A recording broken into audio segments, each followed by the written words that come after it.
லவ்தேத்து இயேசுஸ் கிறிஸ்துஸ். இயேசு கிறிஸ்துவுக்கு புகழ்.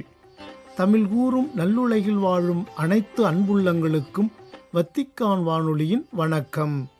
இறைவன் உங்கள் உள்ளத்தையும் இல்லத்தையும் தன் அன்பாலும் அருளாலும் அமைதியாலும் இன்றும் என்றும் நிரப்புவாராக.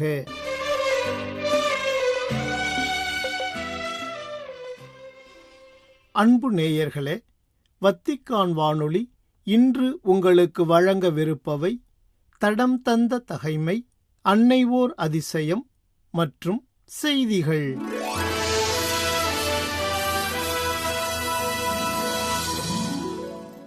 ஜனவரி 22. புனித வின்சென்ட் பல்லொட்டி.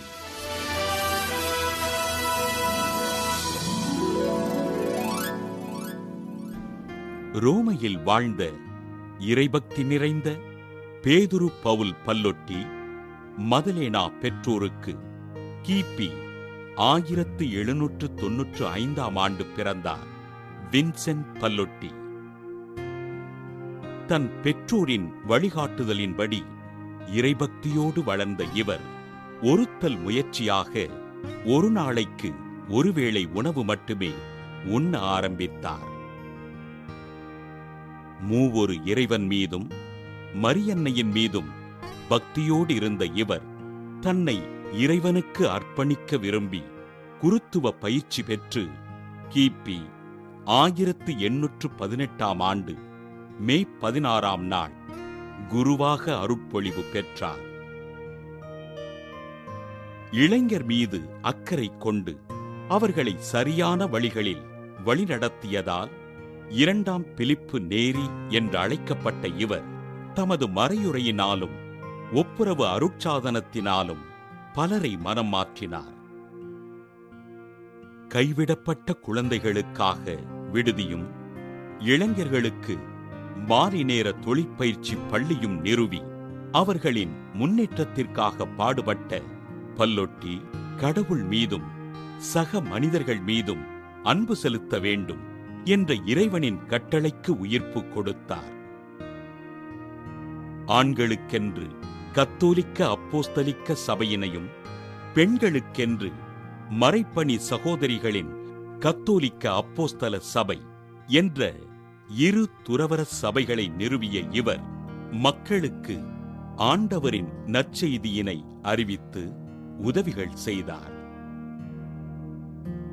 பணம் படைத்தவர்களிடம் கையேந்தி பெற்று ஏழைகளுக்கு உதவிகள் செய்து வாழ்ந்த வின்சென்ட் பல்லொட்டி கிபி 1850 ஜனவரி 22 விண்ணகம் சென்றார்.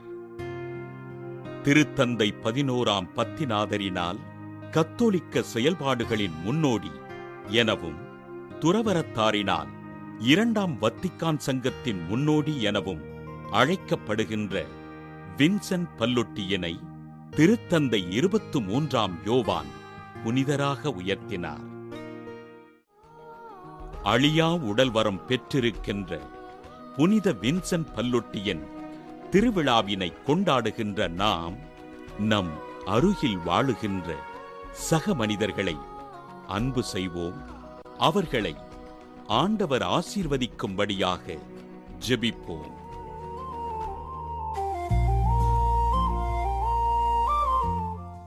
அன்னை ஓர் அதிசயம். விண்ணக அன்னை.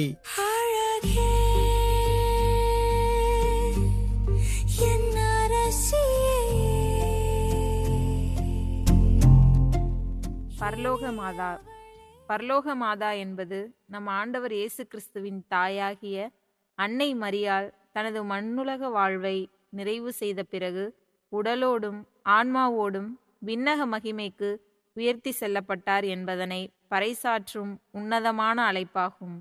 அன்னை மரியாள் ஏதோ எட்டாத தூரத்தில் இருக்கும் ஒரு அரசியோ அல்லது வெறும் வரலாற்று நாயகியோ அல்ல. மாறாக பரலோகத்திலிருந்து இடைவிடாது நம்மை தேற்றி அரவணைத்து கவனித்து கொள்ளும் நம் அனைவரின் அன்பு தாயாவார். ஆரம்பகால கிறிஸ்தவ சமூகம் அன்னை மரியாளின் உடல் அழிவுக்கு உட்படவில்லை என்றும் இறைவனால் அவர் மகிமைப்படுத்தப்பட்டார் என்றும் உறுதியாக நம்பியது. இறைமகனை தன் வயிற்றில் சுமந்த அந்த தூய்மையான உடல் மண்ணுக்குள் மட்கிப் போவதை இறைவன் விரும்பவில்லை என்ற அந்த ஆழமான விசுவாசத்தின் வெளிப்பாடே பரலோக மாதா என்ற புனிதமான பெயர். வரலாற்று ரீதியாக பார்க்கும்போது 3 மற்றும் 4ஆம் நூற்றாண்டுகளிலேயே அன்னை மரியாளின் பரலோக மகிமை குறித்த குறிப்புகள் திருச்சபையின் தந்தையர்களின் எழுத்துக்களில் காணப்படுகின்றன. கிழக்கு திருச்சபை இதனை மரியாளின் துயில் கொள்ளுதல் என்று அழைத்தது. மேற்கு திருச்சபை இதனை மரியாளின் விண்ணேற்றம் என்று அழைத்தது.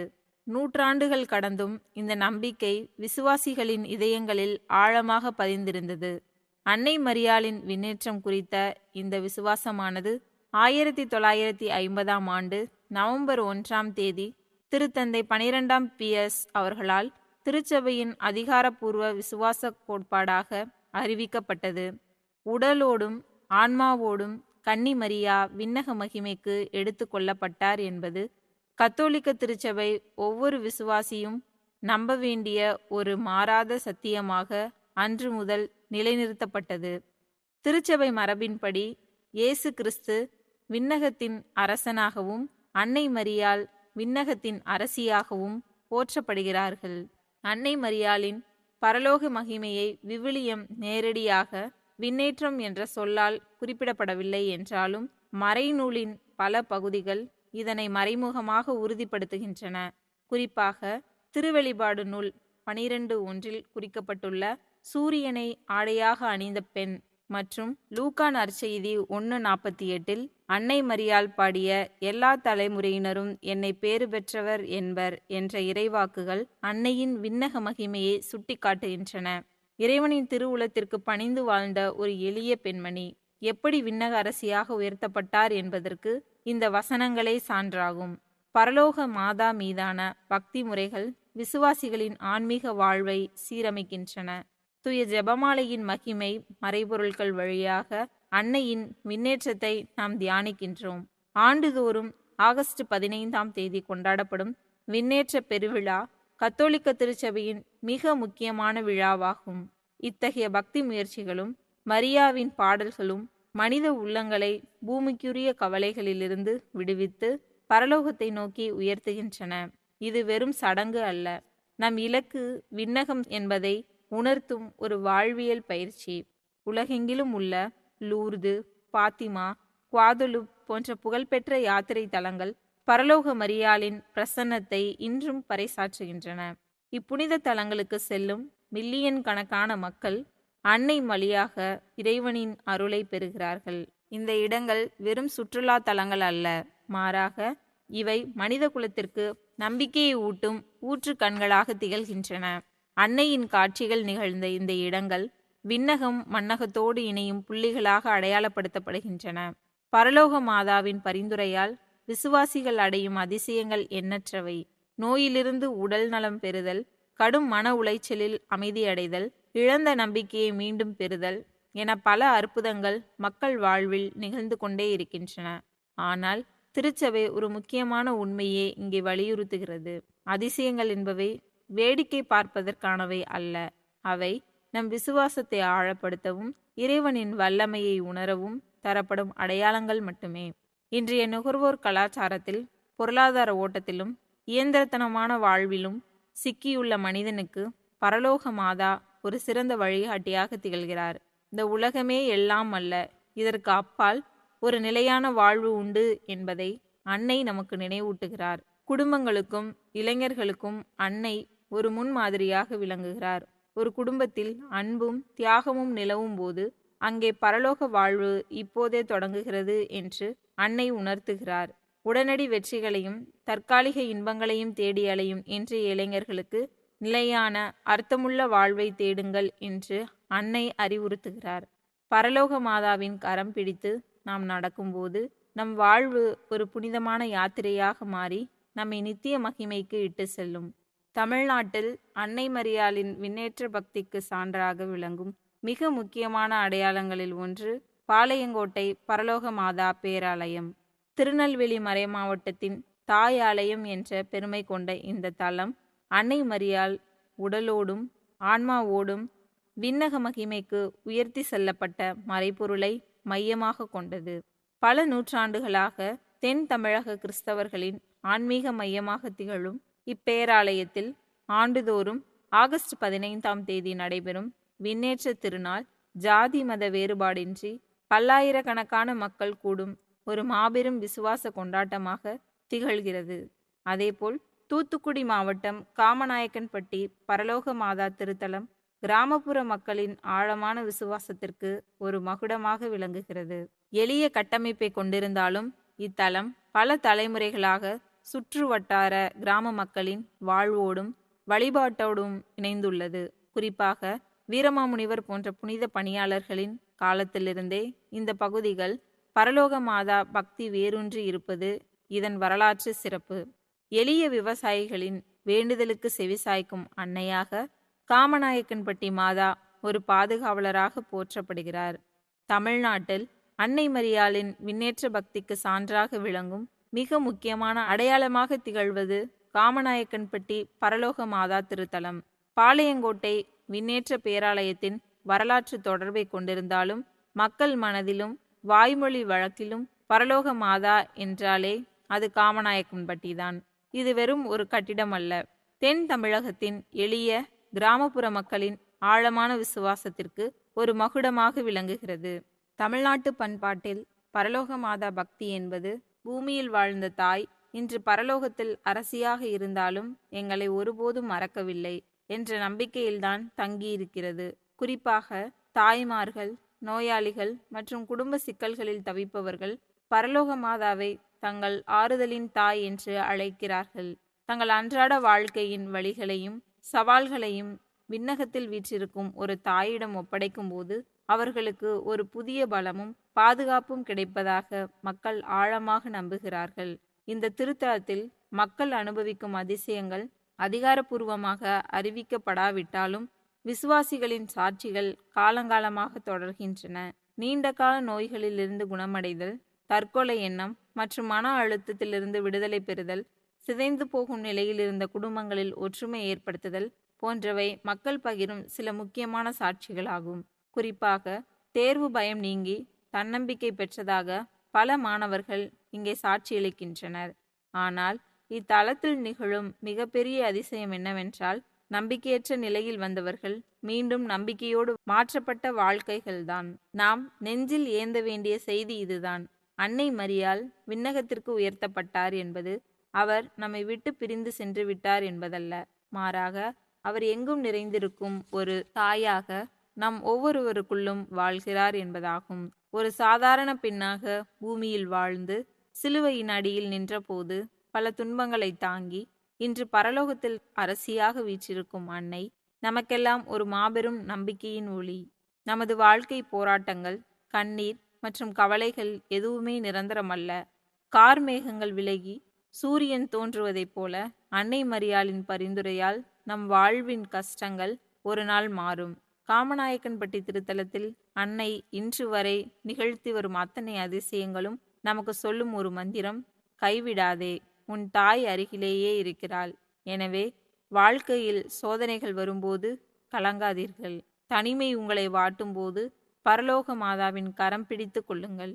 பரலோகத்தில் இருக்கிறார் என்பதனால் அவர் நம்மை விட்டு தூரத்தில் இல்லை, மாறாக விண்ணகத்தின் உயர்ந்த பீடத்திலிருந்து நம்மை இன்னும் மிக நெருக்கமாக கவனித்துக் கொள்கிறார்.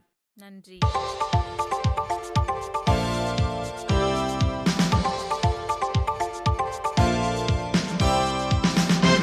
செய்திகள். பிளவுபட்ட மற்றும் கடுமையான கருத்து வேறுபாடுகள் நிறைந்த உலகில், குறிப்பாக செயற்கை நுண்ணறிவின் தாக்கம் அதிகரித்து வரும் நிலையில் அமைதி மற்றும் ஒப்புரவிற்காக உழைப்பவர்களின் எண்ணிக்கையை அதிகரிக்குமாறு கத்தோலிக்க ஊடக பத்திரிகையாளர்களுக்கு அழைப்பு விடுத்துள்ளார் திருத்தந்தை 14ஆம் லியோ. ஜனவரி 21 முதல் 23 வரை பிரான்சின் லூது நகரில் நடைபெறும் சலேசு நகர் புனித பிரான்சிஸ் தினங்களின் 29வது பதிப்பிற்காக கூடியுள்ள பிரெஞ்சு கத்தோலிக்க ஊடக கூட்டமைப்புக்கு ஜனவரி 21 புதன்கிழமையன்று அனுப்பியுள்ள செய்தி ஒன்றில் இவ்வாறு அழைப்பு விடுத்துள்ளார் திருத்தந்தை. தனது செய்தியில் துன்பப்படுபவர்கள், ஒதுக்கப்பட்டவர்கள் மற்றும் தனிமையில் உள்ளவர்களுக்கு இடம் கொடுக்கவும், வெறுப்பு மற்றும் தீவிரவாத மனப்பான்மையை அகற்ற உதவவும் செய்தி தொடர்பாளர்களை ஊக்குவித்துள்ளார் திருத்தந்தை. சமூக, அரசியல் மற்றும் மத வாழ்க்கையில் மனிதநேயம், புரிந்துணர்வு மற்றும் ஆழ்ந்த தார்மீக பண்பை மீட்டெடுக்குமாறு வலியுறுத்தியுள்ள திருத்தந்தை, கத்தோலிக்க ஊடகங்கள் நம்பகத்தன்மையுடன் பணியாற்ற வேண்டும் என்றும், நம்பிக்கையை பகிர்ந்து கொள்ளாத மக்களுடன் கூட அர்த்தமுள்ள மனித உறவுகளை உருவாக்க வேண்டும் என்றும் கேட்டுக்கொண்டுள்ளார். கடந்த 2016ஆம் ஆண்டு பயங்கரவாத தாக்குதலில் கொல்லப்பட்ட பிரெஞ்சு அருள்பணியாளர் ஜாக் ஹேமஸ் அவர்களை பத்திரிகையாளர்களுக்கு ஒரு முன்மாதிரியாக சுட்டிக்காட்டியுள்ள திருத்தந்தை, ஹேமலின் உரையாடல் மற்றும் மற்றவர்களுடன் நெருக்கம் ஆகியவற்றுக்கான அர்ப்பணிப்பை பாராட்டியுள்ளதுடன், அமைதி மற்றும் மதங்களுக்கு இடையேயான புரிதலை ஊக்குவிக்கும் அவரது நினைவாக பெயரிடப்பட்ட ஒரு பத்திரிகை விருதையும் குறிப்பிட்டுள்ளார். இறுதியாக, பத்திரிகையாளர்கள் உண்மையை தேடுபவர்களாகவும் உடைந்து போன மனிதகுலத்தை குணப்படுத்த உதவும் தொடர்பாளர்களாகவும் இருக்க வேண்டும் என்று விண்ணப்பித்து தனது உரையை நிறைவு செய்துள்ளார் திருத்தந்தை. வளர்ந்து வரும் உலக மோதல்கள் மற்றும் மனித மாண்பு குறைந்து வருவது குறித்து கவலை தெரிவித்த திருத்தந்தை 14ஆம் லியோ அவர்கள் விசுவாசிகளை அமைதிக்காகவும் ஒன்றிப்புக்காகவும் இறைவேண்டல் செய்ய அழைப்பு விடுத்துள்ளார். ஜனவரி 21 புதன்கிழமையன்று வத்திக்கானின் திருத்தந்தை புனித 6ஆம் பவுலரங்கத்தில் நடைபெற்ற பொது மறைக்கல்வி உரையின் போது, இன்றைய உலகில் போர் என்பது மீண்டும் ஒரு நடைமுறை பழக்கமாக மாறி வருவது குறித்து கவலை தெரிவித்த திருத்தந்தை, இயேசுவின் இரக்கத்தை முன்மாதிரியாக கொண்டு நீதி மற்றும் ஒப்புரவுக்காக இறைவேண்டல் செய்ய விசுவாசிகளை வலியுறுத்தினார். பல்வேறு நாடுகளிலிருந்து வந்திருந்த திருப்பயணிகளிடையே உரையாற்றிய திருத்தந்தை, ஜனவரி 18 முதல் 25 வரை சிறப்பிக்கப்படும் கிறிஸ்தவ ஒன்றிப்புக்கான இறைவேண்டல் வாரத்தின் முக்கியத்துவத்தையும் எடுத்துரைத்தார். கிறிஸ்து தமது பாடுகளுக்கு முன் இறைவேண்டல் செய்த ஒன்றிப்புக்கான இறைவேண்டலை எடுத்துக்காட்டிய திருத்தந்தை, நற்செய்திக்கு உண்மையாக சான்று பகரும் வகையில் தூய ஆவியாரின் அருளால் கிறிஸ்தவர்கள் பிரிவினைகளை வென்றெடுக்க வேண்டும் என்று ஊக்கமளித்தார். அமெரிக்காவிற்கும் ஐரோப்பாவிற்கும் இடையே அதிகரித்து வரும் பதட்டங்கள் பன்னாட்டுச் சூழலை மோசமாக்குகின்றன என்று எச்சரித்துள்ளார் திருப்பீடச் செயலர் கர்தினால் பேத்ரோ பரோலின். சுதந்திர சிந்தனைக்கான ஆய்வகத்தின் 25வது ஆண்டு விழாவின் போது அந்தோனியானும் கலையரங்கத்தில் பேசிய போது இவ்வாறு எச்சரிக்கை விடுத்த கர்தினால் பரோலின் அவர்கள், கடும் விவாதங்கள் இல்லாமல், பதட்டங்களை தூண்டாமல் உரையாடலை மேற்கொள்ள வேண்டும் என்று வலியுறுத்தினார்.